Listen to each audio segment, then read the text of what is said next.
Let's talk politics now. A large number of youths in Anambra State have staged a protest in Awka, the state capital, calling for credible polls ahead of next weekend's governorship elections. Their march follows a report that some persons were caught with sensitive materials belonging to the Independent National Electoral Commission, INEC. Over 1,000 youths took part in the march, appealing to political parties, INEC and the voters to help ensure a smooth process.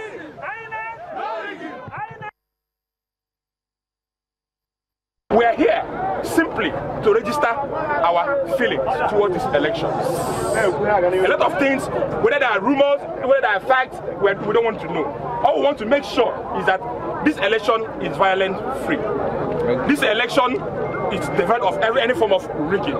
That is why we sat together and came out with this communique to address the general public, INEC, the police in general. I want to assure you people that INEC, the present INEC in Anambra State, is working hard to make sure, putting all square pegs in square holes to make sure that this election holds on the 18th and that the election is going to be not only free, fair, credible, but acceptable to the generality of the people of Anambra State. Take my words. In the meantime, the United States government says it will offer Nigeria a hand to ensure that there is a good outcome in major elections. This was revealed by the U.S. ambassador to Nigeria, Mr. Stuart Sinington. He said this in Ado-Ekiti, the Ekiti state capital, when he paid a visit to Governor Ayodele Fayose. He said plans are already in the works to be part of the governorship and Anambra governorship and Ekiti elections, which is taking place and also the general elections which will come in 2019. Meanwhile, Governor Fayose told the U.S. envoy that the major problem affecting the growth of the country was the poor attitude of the leaders. I'm here to learn, to see what you're doing and to think about the road ahead. But my big message for myself is this. I'm reminded every day how important all of Nigeria is and how important it is for every Nigerian, not just to be thinking about the people that live in their own backyard or their own state, but to think about the people all around the country. It becomes necessary to let such bodies, such individuals, such country to be aware, because they're leaders in democracy. So it's important for us to partner with them so that they can be on ground before the election, during the election, see for themselves, and ensure that the process is not only transparent but seen to be transparent. More politics now. Members of the People's Democratic Party, PDP, from Ishekiri region of Warri South local government area in Delta State are unhappy with the alleged imposition of a candidate by some leaders of their party.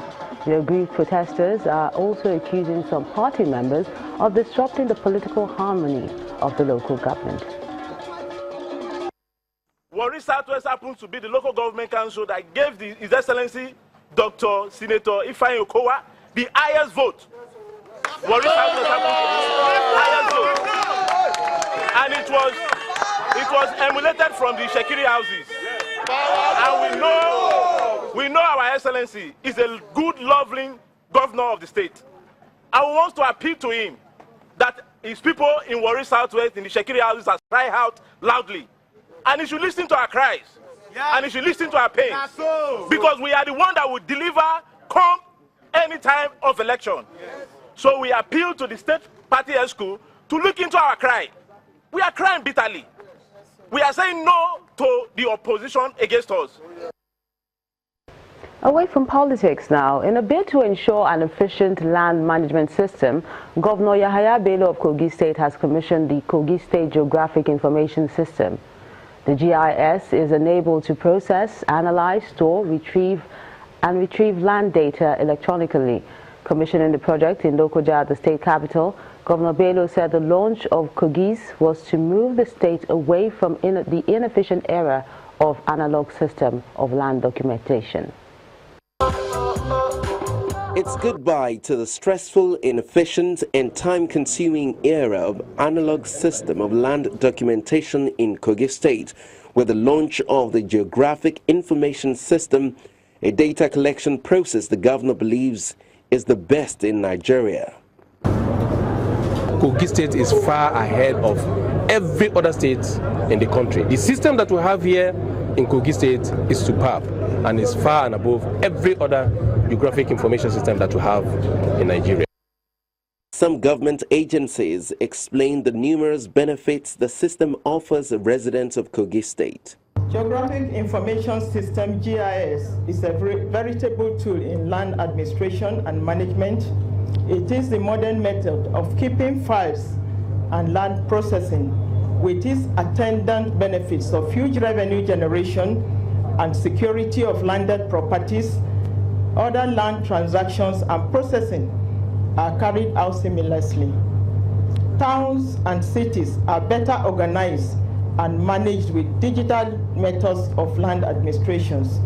The merit of this system is that land racketeering, double allocation, missing of land files, haphazard land allocation, document mutilation, outright fraud and encroachment associated with analog land administration is gone for good. With the new geographic information system, Kogi residents can rest assured that fraudulent practices in land allocation will soon be forgotten. To legal matters now, a federal high court sitting in Lagos has ordered the interim forfeiture to the federal government of the property known as Flat 7B, number 16, Osborne Road, Ikoyi, Lagos, where the total sum of 13 billion naira was found by the Economic and Financial Crimes Commission, EFCC, on April the 12th. Justice Saliu granted the interim forfeiture order and adjourned till November the 30th to give an opportunity to any interested party to come forward before the court to show cause why the property should not be permanently forfeited to the federal government.